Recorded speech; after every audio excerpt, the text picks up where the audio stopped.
नमस्कार किसान साथियों, स्वागत है आपका यूथ एग्रीकल्चर के एक और नई वीडियो में। कि किसान बंधु भिंडी की खेती जिन्होंने की हुई है उस पे कीटों पे नियंत्रण कैसे करें, कैसे भिंडी की फसल को स्वस्थ रखें, भिंडी के पैदावार को कैसे बढ़ाएं, आज इन्हीं सब बारे में बात करेंगे। खासकर भिंडी की फसल अभी के समय में 2 से 3 पत्तियों की हो गई होगी।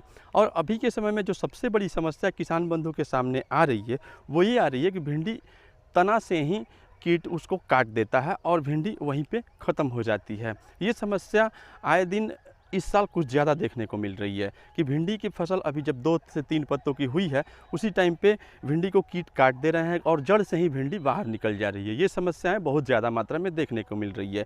ये जड़ गलन की वजह से भी ये समस्या हो सकती है। किसान बंधु को इससे बचाव हेतु करना क्या होगा कि ड्रिंच के माध्यम से उसमें दवा का प्रयोग करना होगा। दवा में उन्हें क्लोरोपाइरीफॉस लेनी होगी और एक फंगिसाइड जो कि वो कार्बेंडाजिम मैनकोजेब ले सकते हैं।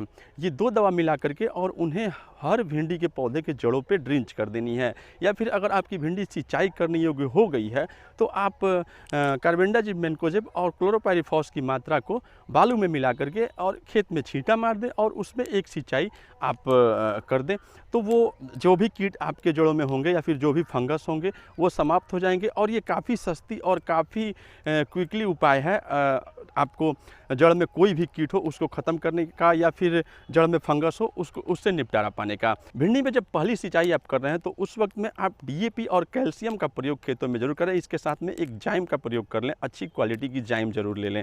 इससे आपकी भिंडी जल्दी ग्रोथ करेगी और इससे फ्लावरिंग ज़्यादा बेहतर होता है और फ्रूटिंग तक आपकी भिंडी जल्दी पहुँचेगी। आप कम से कम 10 से 12 दिन में एक सिंचाई अपनी भिंडी के खेत में ज़रूर कर दें। 10 से 15 दिन के अंतराल पे एक एक सिंचाई करते रहें। अगर आपकी खेत में नमी की मात्रा थोड़ी सी भी कम दिखाई दे, नमी आपके खेत में नहीं हो तो समय समय पे सिंचाई ज़रूर करते रहें। अभी टेम्परेचर काफ़ी ज़्यादा है तो सिंचाई हमारी भिंडी की फसल के लिए काफ़ी अहम है, इसलिए समय समय पे सिंचाई ज़रूर करते रहें। और जब भी सिंचाई करें तो अगर देख लें हमारी फसल में पीलापन हो, हमारी फसल में कोई भी रोग दिखाई दे रहा हो तो उसके निवारण हेतु उसमें डीएपी, कैल्शियम, जाइम या फिर यूरिया का भी आप प्रयोग कर सकते हैं अगर ग्रोथ में कोई इशू हो तो। जब आपकी भिंडी 30 दिन की हो जाए यानी कि अब फलन अवस्था में आने वाली हो तो भिंडी में कीट रोधक दवाओं का प्रयोग निरंतर करते रहना चाहिए। एक बात याद रखिए, कभी भी भिंडी में कीट को एडल्ट फॉर्म में नहीं जाने दें। एडल्ट फॉर्म में कब भिंडी में कीट जाते हैं, इंसेक्ट जिसको बोलते हैं हम, इंसेक्ट एडल्ट फॉर्म में कब जाते हैं, जब हम दवाओं का प्रयोग समय समय पे नहीं करते हैं, इंसेक्टिसाइड खेतों में समय समय पे नहीं डालते हैं। तो एक ऐसा समय आता है जब कीड़े वहीं जो वाइट फ्लाई होती है उसके पश्चात उड़ने वाली मक्खी बन जाती है और वही चीज़ जब एडल्ट फॉर्म में हो जाता है, जब वो सुंडी का रूप धारण करती है तो वो उसमें कोई भी दवा काम नहीं करता, निष्क्रिय हो जाता है। इसीलिए कई सारे किसान बंधु के साथ ऐसी समस्या आती है कि उनकी फसल पूर्ण रूप से बर्बाद हो जाती है। तो आप समय समय पे इस पे इंसेक्टिसाइड का प्रयोग जरूर करते रहें, साथ में फंगिसाइड का प्रयोग जरूर करते रहें। इंसेक्टिसाइड में अगर आपके खेतों में वाइट फ्लाई आ गई है तो आप सिजेंटा कंपनी का पेगासस जो दवा है काफ़ी बढ़िया काम करता है वाइट फ्लाई पे, या फिर आप एसिटामिप्रिड का भी प्रयोग कर सकते हैं, जैसे कि एचपीएम का बदशाह है, टाइग्राइड है ट्रॉपिकल कंपनी में। इन सब दवाओं का आप प्रयोग कर सकते हैं वाइट फ्लाई के लिए। तना छेदक या फिर अगर आपको फल छेदक कीट आपके भिंडी में दिखाई दे तो तुरंत उसमें इमामेक्टिन बेंजोएट का प्रयोग करें। भिंडी टेढ़ी हो जाती है जब भिंडी में फल छेदक कीट लग जाते हैं तो तुरंत उसमें इमामेक्टिन बेंजोएट का प्रयोग करें। महीना में एक बार कोराजन का प्रयोग जरूर करें। भिंडी में इंसेक्ट बहुत ज़्यादा मात्रा में आते हैं, कीड़े बहुत ज़्यादा मात्रा में आती है। अगर आपको उसमें दिखे कि रेड माइट की समस्या दिख रही है तो आप प्रोपार्गिट का प्रयोग कर सकते हैं। टेक्निकल है प्रोपार्गिट। अगर दवा का आप नाम पूछेंगे तो धानुका कंपनी का डायनामाइट आता है जो कि बहुत बढ़िया काम करता है रेड माइट में। आप रेड माइट कंट्रोल करने के लिए भिंडी में डायनामाइट का प्रयोग कर सकते हैं। ऐसे आप समय समय पे अपने खेतों में निरीक्षण करके देखते रहें कि हाँ हमारे फसल में कौन सी कमी है। उससे आती है भिंडी में फ्लावर ड्रॉपिंग की अगर समस्या देखने को मिले, फूल का झड़ना, तो उस कंडीशन में हम कॉपर ऑक्सीक्लोराइड का स्प्रे कर सकते हैं। कॉपर ऑक्सीक्लोराइड के साथ में हम बोरॉन को भी मिला सकते हैं।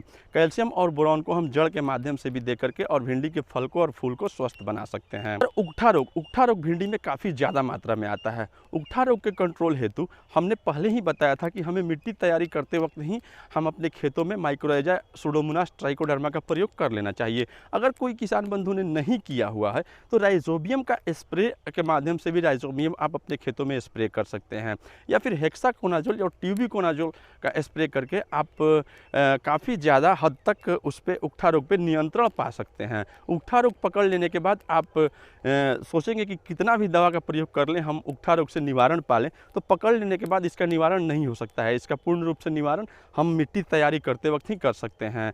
ये रोग पकड़ लेने के बाद इस पे सिर्फ कंट्रोल पाया जा सकता है, इसको रोका नहीं जा सकता। इसके साथ में समय समय पे माइक्रोन्यूट्रिएंट का प्रयोग करना भी काफ़ी अहम होता है भिंडी के फसल में।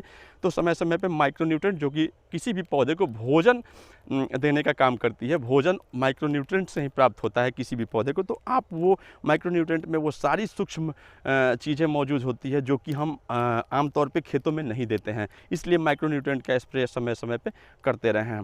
तो वीडियो अगर अच्छी लगी हो तो एक लाइक ज़रूर कर दें, चैनल को सब्सक्राइब जरूर कर लें। मिलते हैं अगले वीडियो में, तब तक के लिए जय हिंद।